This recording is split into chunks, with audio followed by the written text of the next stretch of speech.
Welcome to Second Chance Cinema. If you've seen our show before, you know that we focus on movies that you probably haven't seen. And in today's episode, we'll be taking a look at two that were made at different periods in the last few decades.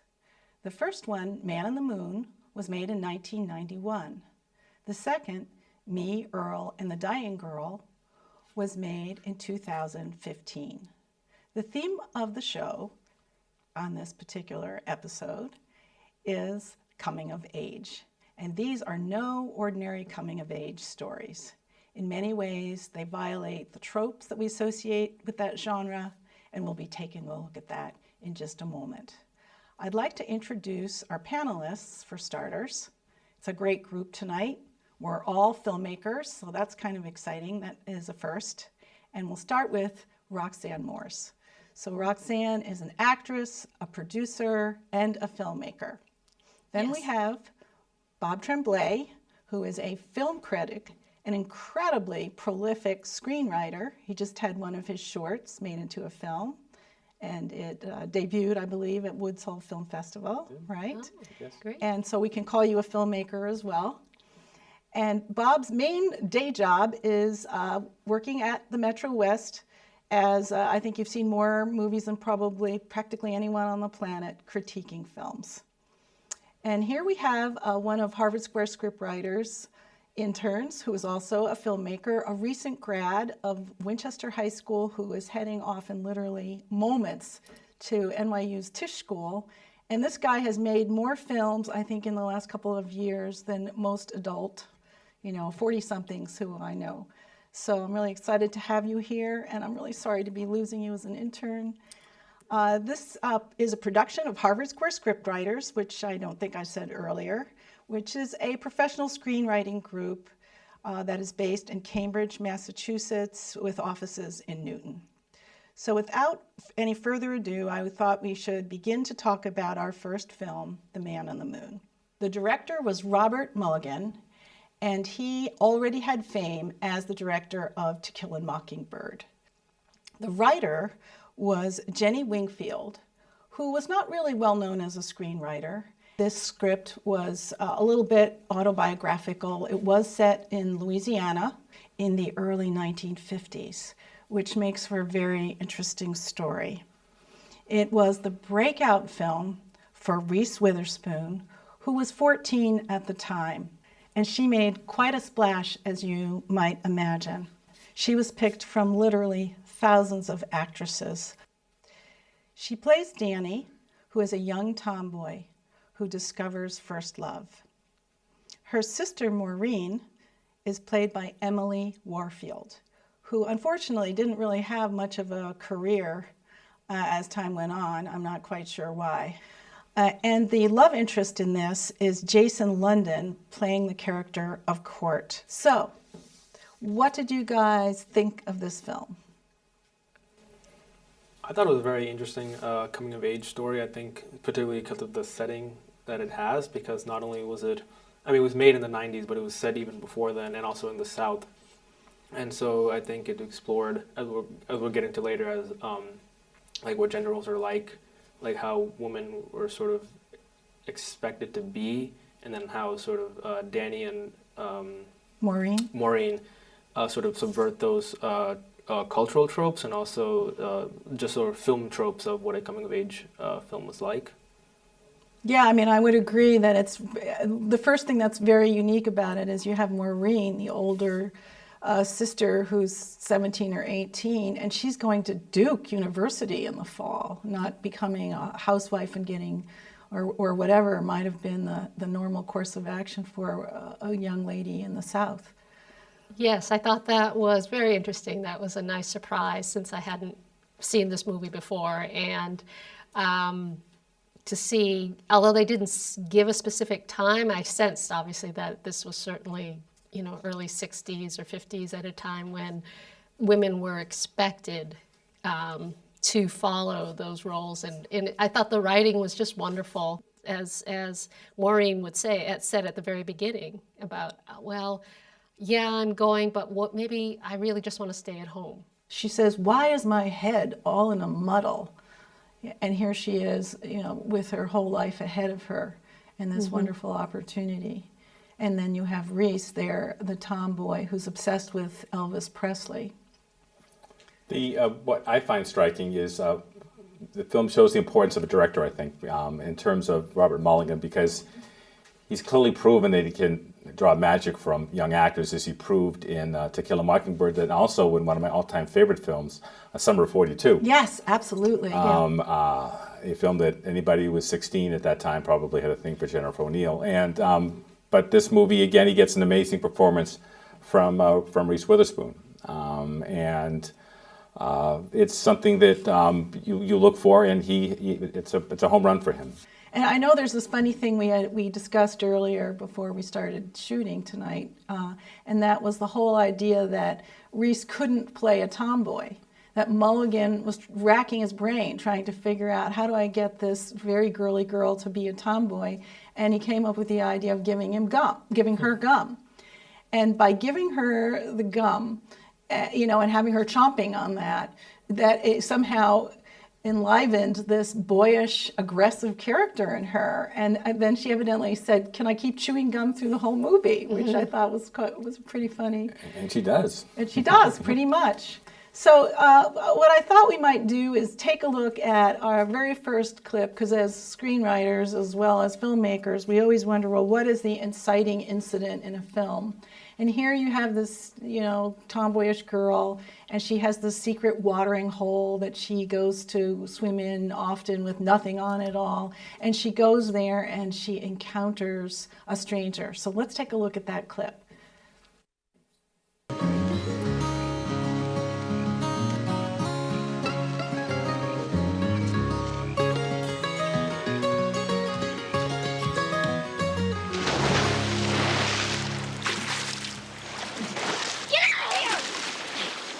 Who the hell do you think you are? You get out of here. This is private property. Yeah, you're damn right it is. And you're trespassing. This is the Foster place, so if you're naming Foster, you're the one who's trespassing. Oh, well, it just so happens that it is.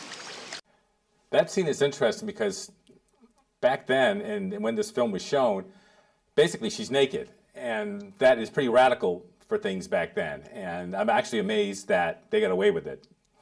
And it also, in classic screenwriting ease, it's a scene where at the beginning they don't like each other, but it's obvious quite why she would be she'd be appalled. I mean, she's naked and there's this guy she doesn't know, and it's not too cool. I think most girls would be freaked out by that.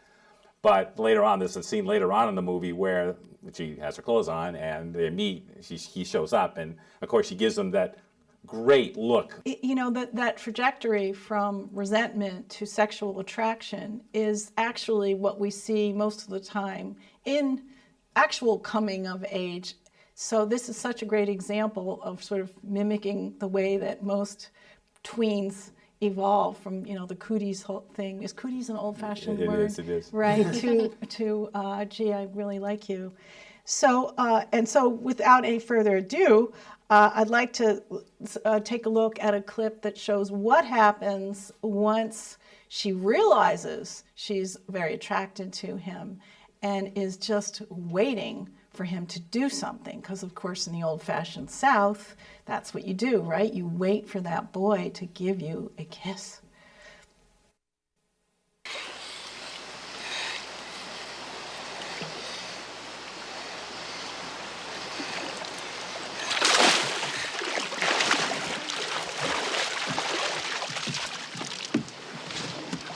What's wrong?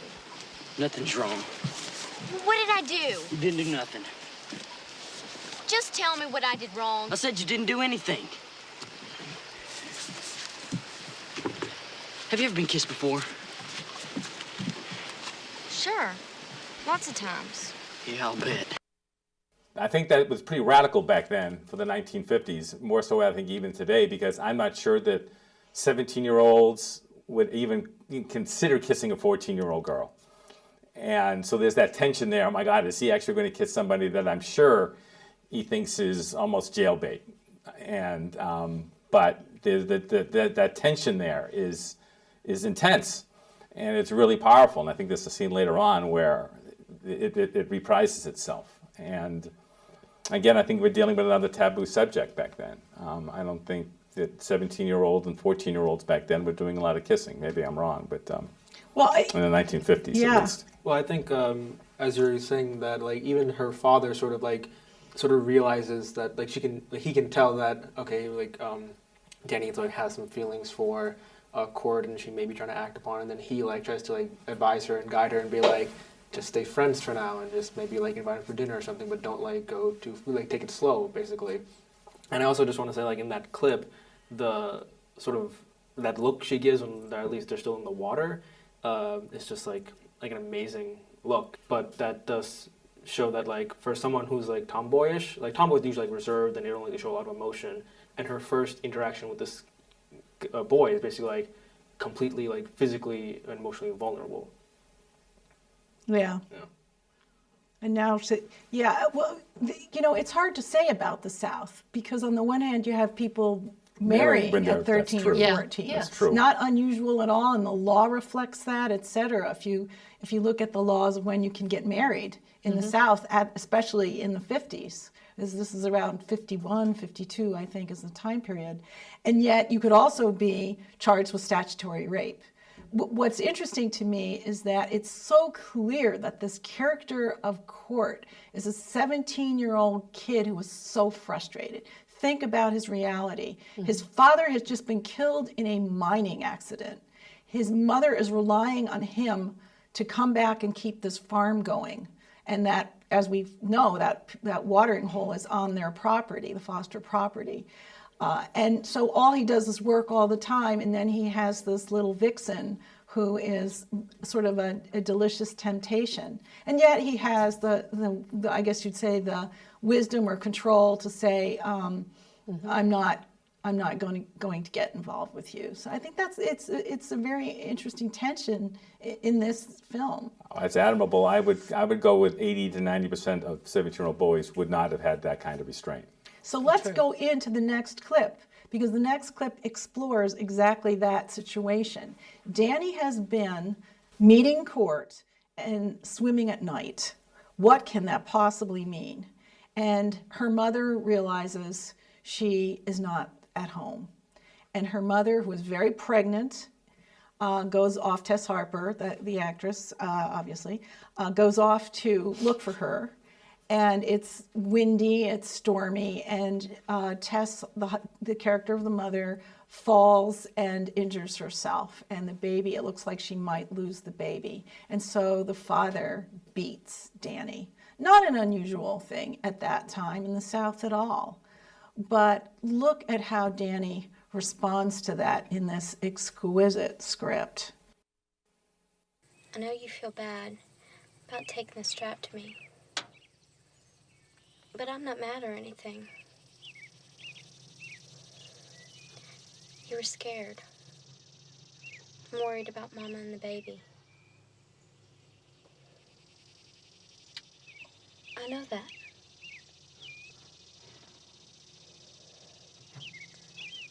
And I'm just awful sorry for what I did. And for everything.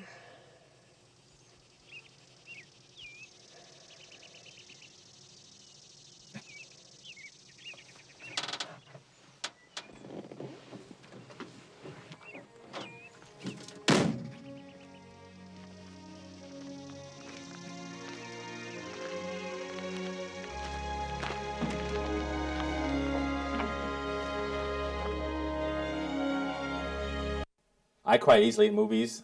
That one got me. I mean, that just shows the power of acting because not a word is said. The father says absolutely nothing, but you feel the emotion, the love. It's one of the best scenes in the movie. I would say that's the start where you see Danny start to mature. She didn't react like she was at the beginning of the movie, where she was complaining about her sisters, expressing her insecurities about herself. Imagine how different that scene could have been interpreted is if he gets out of the car and instead of picking her up, he just walks away. Right. Yeah. without doing anything, and then you're crushed. So we have one more clip that we're going to take a look at here. and that is what I would call the demise of the romance. And it is so fascinating because it is an exploration, as we were saying earlier, of what is it that a woman thinks she should be in the 1950s. And I think what we see here is Court suddenly, we don't really know why, it's just been a series of circumstances, he has not met Maureen. And now he has been introduced to her, and not only that, but invited to dinner at the house. So let's see what happens when older, sophisticated sister Maureen encounters Court. Well, Mama says I used to beat you up regularly with my sand pail. I don't think I'd try that these days. Everybody dig in? I imagine that you work up quite an appetite handling the farm all by yourself like that. It's a lot of work. I can't imagine having the guts to tackle a job that big. Yeah, well, sometimes I wonder if I've bitten off more than I can chew. I bet you'll do just fine.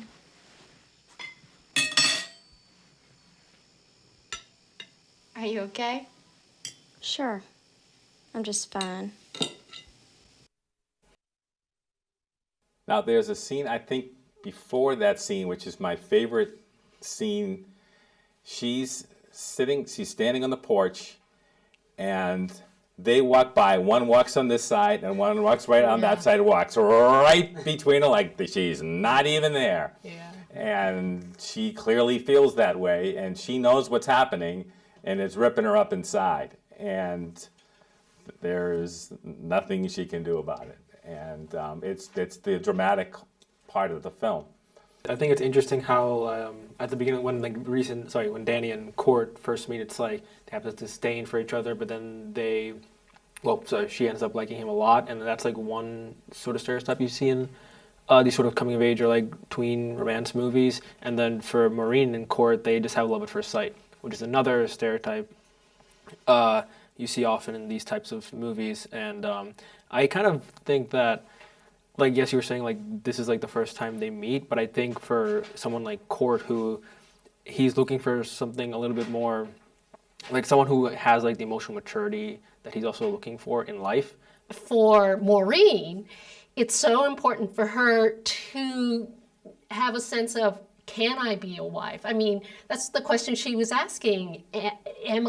Is it possible that I can be a wife? Am I good enough to be a wife? Am I only good enough to be a student, a scholar, and who am I? What am I? And so he comes in and presents himself as someone who she finally connects to for the love aspect of her growth and her development. And I think the feminist message in the film is her first boyfriend and her boyfriend's father are both obsessed with the idea of her as a sex object. Yes. And conquering her as a sex object. Yes. That's what we see in the early setup in the film. Mm-hmm. And here's a guy where it's very different. If anything, in a sense, she's almost seducing him. I think most people would agree that it's not that difficult a decision for Court to make between someone who's 17 and someone who's 14. As a matter of fact, he has one of the great lines in the movie when I think she says something, I have my bathing suit on, and he says something about, well, there's nothing under there anyway. Right. And which is obviously a huge difference. He doesn't have to worry about that with Maureen. So from a sexual standpoint, there's that clear attraction.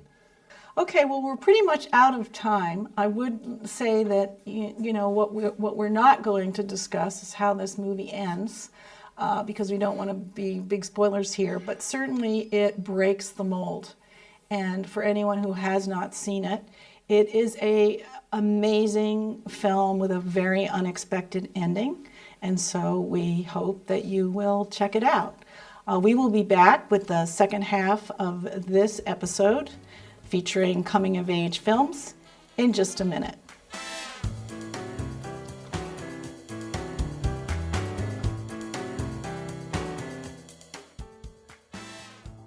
Welcome to the second half of this episode of Second Chance Cinema. We'll be taking a look, as we mentioned earlier, at the film Me, Earl, and the Dying Girl, which was made in 2015. This film started out as a best-selling young adult novel written by Jesse Andrews. He also wrote the screenplay. The director of this film was Alfonso Gomez Reyon, and it won the 2015 Grand Jury Prize at Sundance and the Drama Audience Award as well. The main character, Greg, is played by Thomas Mann. His friend, Rachel, who has been recently diagnosed with leukemia, is played by Olivia Cooke.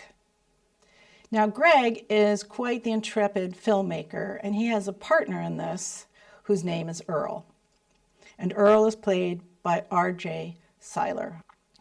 It's an interesting story because it's also enriched by some pretty fantastic, I guess you'd say, film within a film techniques, where because Greg and Earl are filmmakers, we see a lot of examples of their films inside the film itself. So, what did you guys think of this film? It was not a good film.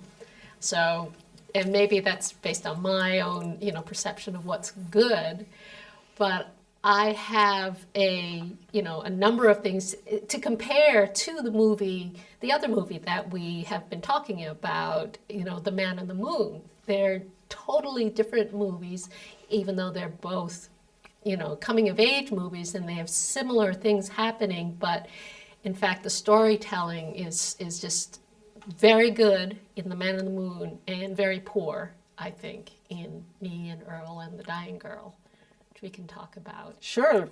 Okay, so you didn't like it. No, just to say that's where I'll be going. There certainly are a few in the minority, I would say, critics who have complaints with this film as well. But Bob, you were... I adore the movie. I think it's in addition to being a coming-of-age movie, it also takes a look at what it's like being a teenager in high school.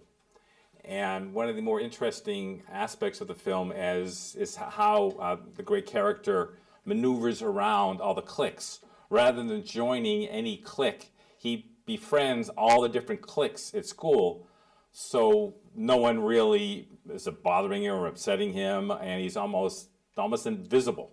You've actually presaged or whatever two of the clips that we're going to look at, okay. which is great. The first clip, one of the things that's very interesting about this film is how dynamic the shooting of it is. Whether you like the story of it or not, I personally, as a filmmaker, was blown away by the amount of action that we see happening in the shots, which in the first, I think, 10 or 15 minutes when we watch the film, the camera is never static. In fact, it is almost never static, except a scene we'll get to later. And so let's just take a look at a clip that illustrates the first thing you were saying about how does the guy, Greg, fit in to high school and how does he experience high school? And let's look at the cinematic technique that's used. Shenley High School was a world unto itself. By senior year, I had mastered the languages and customs of its various sovereign states, the head nods of Jock Nation, the fist bumps of the Kingdom of Stoners, the innocuous witticisms of the People's Republic of Theater Dorks. Greg, how was your summer? Summer? What does that word even mean? Like more, some? In a typical high school life, you belong to one nation, which can never guarantee you total security. But I thought I found a way out. Get citizenship in every nation. I think it's so interesting to have a kid who wants to be a loner, but instead of just like pursuing like absolute anonymity, which is like probably would draw more attention to him, he just tries to become anonymous instead by just becoming like a part of every single clique. And I've seen people like that in my own high school who are just like, they just like, for some reason, they're just like friends with everyone, but then they just sort of have nothing to themselves in a way. And I also, to go off on the cinematography, in that, at least in this clip that we just saw, it's like, yes, the camera's like always moving. And I think it's very important in the high school clips because high school always felt like a blur and like a rush. And I think this film sort of models that very well in its filming. Yeah. It's a blur, it's a rush. A lot of the time it's wide angle lenses, so it's distorted. The filtering, you know, the different color temperatures and different scenes, everything that is done in this to make you feel like, God, this is just kind of a cauldron with all these, you know, miscellaneous things being cooked inside of it. It is a beautifully stylish film. That was not my critique on it. I thought it was, and the more I watch it, the more I enjoy it because I understand, I'm recognizing and seeing things more. But for me, it was very unsatisfying, even watching it twice. And I think I understand, and I'll go into that a little later, but at this point, I'd say, I loved all of the stop animation. In my feeling is that this is what a 12-year-old wants to know what a high schooler is doing with their life. You know, this is what it's like to be in high school. They're dealing with raw emotions, and this movie really does touch on the raw emotion of being a teenager and where, you know, what I'm going to have to deal with. And so it's a great piece I think, for prepubescent or young adolescents to see. I think a lot of kids sort of who are like a little older than the age range you mentioned would definitely like relate to this movie a lot, especially because to go off like expectations, there's such a high expectation for high schoolers to know what they want to do, like even before they go into college. Like by like freshman year, you need to like pick your major and pick your university and everything. There's highly unlikely that a lot of the teenagers are going to get any of the film jokes. I mean, because they haven't seen these movies, they're not going to get 248 Cowboy. That's going to fly right above their heads, as in virtually every single joke title that's in there, they're not going to get. But I wanted to come back, because we've gone so far afield here, to the whole idea of Greg as this character who has not really had any meaningful relationships with people. He has this partnership with Earl, but they kind of sit like this and they work on their movies. It's not in a very emotional relationship. And he, you know, as you say, has become this chameleon in the high school. But here is the first scene where he is forced to go visit Rachel, who has been diagnosed with leukemia. And what does he say to her when she says, you know, when she sort of wonders why he's there? Let's take a look. Look, I don't want you hanging out with me. I don't need your stupid pity. It's fine. You can just go. No, hey, you got it all wrong. I'm not here because I pity you. I'm actually here just 'cause my mom is making me. It's actually worse. Yeah, I know. Look, it's okay. Honestly, I'm fine. Just go. Okay, Rachel, just listen to me for a second. My mom is going to turn my life into a living hell if I don't hang out with you. Okay, I can't overstate how annoying she's being about this. Yeah, so I wanted to just also take a moment, because we haven't talked about this yet. Here, so he's so brutal with her, you know, he couldn't be crueler, really, which is kind of a you know, stunning, really. And then there's these parents in this movie who are really, they upend everything. I mean, her mother is an alcoholic and appears, at least early on in the film. It's ugly, uncomfortable, suffice it to say. Say why? Well, the Molly Shannon character, I mean, it's almost like she's hitting on him, which is just so wrong in every way.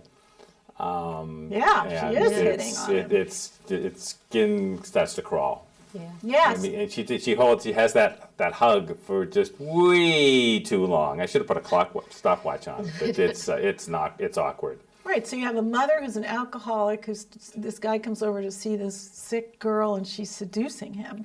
Like, it makes The Graduate look like a joke. And then you have the father of Greg, who, it cracks me up. I have to admit, he's pretty damn funny. I mean, you know, even the name of the cat's funny. I mean, I think it's called Cat Stevens. I mean, even the cat, but the fact that he's always trying out these horrible different types of food.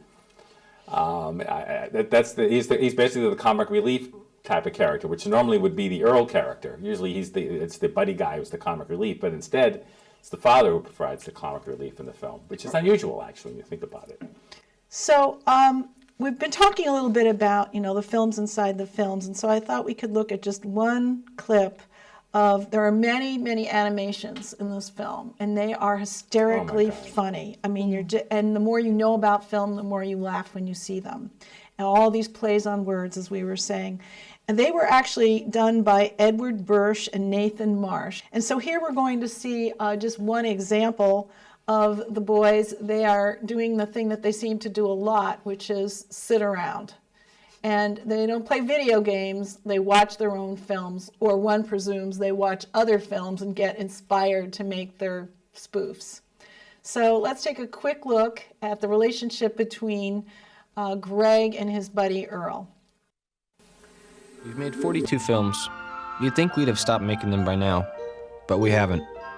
Honestly, it's like you can't go anywhere, you can't escape this stinking place because you don't know when they call you because, you know, you're on contract and you're paid to be here. It's bullshit. So, yeah, and it's like, you know, I can't do anything. I'm not a free person. Truly, one of my favorites from your oeuvre.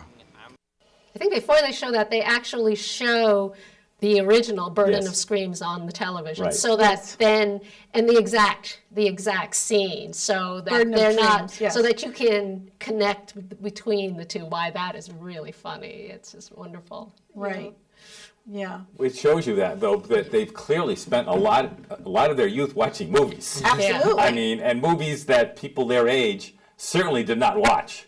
Right. I mean, most kids, most teenagers watch teenage movies. They're watching The Seventh Seal. I mean, there are not too many 17-year-olds that watch Seventh Seal. Or 400 Blows. Or 400 Blows. I mean, there's not a chance. Clockwork No way. Orange, or on and on it goes. Exactly. I mean, and in this case, this is the reason I chose this is because they're making fun of a documentary about the making of another film. So it's, you know, Werner Herzog's failed attempt at making Fitzcarraldo or whatever, and this was the documentary about that. And now these guys, you know, it just goes on and on. I have some issues with the narratives inside this story as well. And one of them is the Earl character. Earl being someone who is an African American. He lives on the other side of the tracks mysteriously. We do see some scenes of his home, his brother, who's, I don't know what he's doing, he's sitting on a porch yelling and screaming, his kind of nasty dog. It's a totally different world than Greg Gaines' world. I also just think that as a character, he's not used enough in the movie, like, at all. Except for, like, points in the story where, like, Greg needs, like, some emotional help. Like, there's a scene where they have an argument towards the end of the film, or, like, throughout the movie, like, he just gives Greg, like, pieces of advice about, like, oh, you should, like, do this with Rachel, do that with Rachel. Or even, like, when they're having ice cream or, like, popsicles together, like, he explains, oh, this is what Greg is really feeling behind his whole, like facade and everything. So, but then I just feel like, so he's just there to, like, sort of explain, as you said, like, the emotions of the white male. But then at the same time, like, I just feel like the actor, like R.J. Cyler, does a really fantastic job playing Earl. He's very charismatic in every scene. The typical sidekick is typically there just for jokes and for laughs, which is what the Nick Offerman character does. Instead, Earl, in more than one case, is actually the voice of reason, the voice of wisdom, who actually knows a lot more than Greg does and lets him know it. He's like a contradiction in that way, because, like, he acts and talks like a stereotype, but, like, in reality, like, as you said, he watches these really, like, art house movies, and he has a lot of emotional advice. So I think he could have just been, like, maybe written differently, but, like, with the same. I would have liked him to talk like Barack Obama, you know, because I felt like a person who was making films like that would talk like that. Maybe that's just me, you know, that I was reacting, and I have become in the last few years so sensitized to how are we stereotyping characters in movies, even when they have significant speaking parts. But there is a dichotomy in this character, because in addition to somebody who obviously has seen a lot of films, and clearly is probably a pretty smart guy, right, to be able to, I'm not sure who's making all the puns, I'm sure he has something to do with it. But then, as the person in that online thing kept using that the T word, can I say that on TV, for the female body part, and which is not a mature thing to do. It's something you probably would hear from a person who was 12 or 13 and not particularly mature. I bet that makes him an interesting character, a puzzling character, actually. Yeah, I think so. I feel, which is better than the boring character. Yeah, I mean, I feel that for all of the characters, that maybe it's the difficulty of translating what was probably an excellent book. And novels are written very differently from screenplays and making films. I mean, there's a visualness that needs to be there, that needs to support the story, and that the dialogue and the acting and all of that has to support it. And I feel that that's where it totally was off its mark. If Greg is the hero, okay, a hero has to go on a journey. In my opinion, Greg is the same at the beginning as he is at the end of the movie. He really has not changed. Things affected him, but really there's no significant change in him, no change in his heart. I think there is a character arc, and again, it's accomplished, again, without any words. I don't think he says, at the concluding scenes, I don't think he really says anything. You hear a lot of voiceover from her. But I think what you can see, I'd be amazed if people can, that he loves her, he falls in love with her, or has very strong feelings for her. Mm-hmm. Probably for the first time in his life, he's actually cared about somebody. Both of these films have something in common, which is they're a little bit anti-romantic in their coming-of-age quality. And here, that gets spelled right out for us in this clip. So let's take a quick look at it. Only the echoes of my mind. So again, if this was a touching romantic story, we'd obviously fall in love and she'd say all the wise, beautiful things that can only be learned in life's twilight or whatever. And then she'd die in my arms.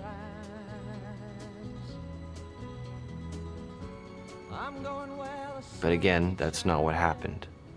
She just got quieter and unhappier. He spends so much time with her and so little time on school that what happens? Mm-hmm. Right? Yeah. He gets, the college sends him a letter saying, we've rescinded your acceptance to the one school he applied to. Well, how devastating is that? But I think that's like one of the major things that makes up his arc, and I think also I actually agree with Robert that I think he does change, and I think it's specifically with this friendship he makes with Rachel. Yeah, so there's one of my favorite little twists in this movie is the beautiful girl, right? The popular girl, the girl that Greg is completely tongue-tied around, and the moose comes down, and animated moose comes down and crushes him every time he sees her. Mm-hmm. A great, little, again, of all these little cartoon things that are added. And then she invites him to the prom. And we think he's going to the prom with her. And he leaves his house all gussied up in a tuxedo. That's another old-fashioned word, right? With a corsage. Mm-hmm. And he gets in this limo. We talked about that part didn't quite make sense for us. But he gets in this limo, and we think he's going to pick up the girl. Finally, his dream is realized, and instead, he goes to the hospital, gets out, and goes in the room there and spends that time with Rachel. I didn't like how he kept saying, oh, she doesn't die, she doesn't die. And then they also have the doomed friendship thing, because they try to make it like a big reveal. I felt like they were trying to oh, there's like an emotional gut punch, oh, we actually lied to you, but it was predictable. The way the movie started, I was laughing and I was enjoying it, and then by the end of the movie, I felt like I was being betrayed, one thing after another, about this, about what the story was, and maybe that's just because of what I wanted to see. So here we are, we're over time. Yeah. So I would like you to first, each of you tell me, what would you give Man in the Moon on a rating of 1 to 5, with 1 not very recommended and 5 highly recommended? You're up. I would give it a 4.5. Bob? Man on the Moon? Yeah. I'll give it a 5. I love that movie. Guru? I get a 4. Okay. I'll give it a 5. All right. So I guess we would definitely recommend that you check out The Man on the Moon.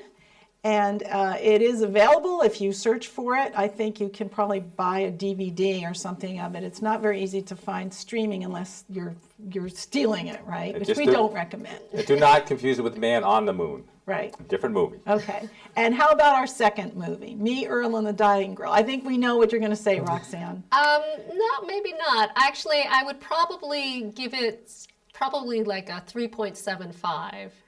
In a lot of ways. I don't, listening to this conversation has helped me see it in a different way. So I think it is better than what I want, but there are parts of it I know that are just not right about it. But I think it's definitely worth seeing because it is, especially for all of the humor, there's still a lot of humor in it, and I think it's worth seeing, parents, all ages to see. Okay, Bob? I'm giving it another 5.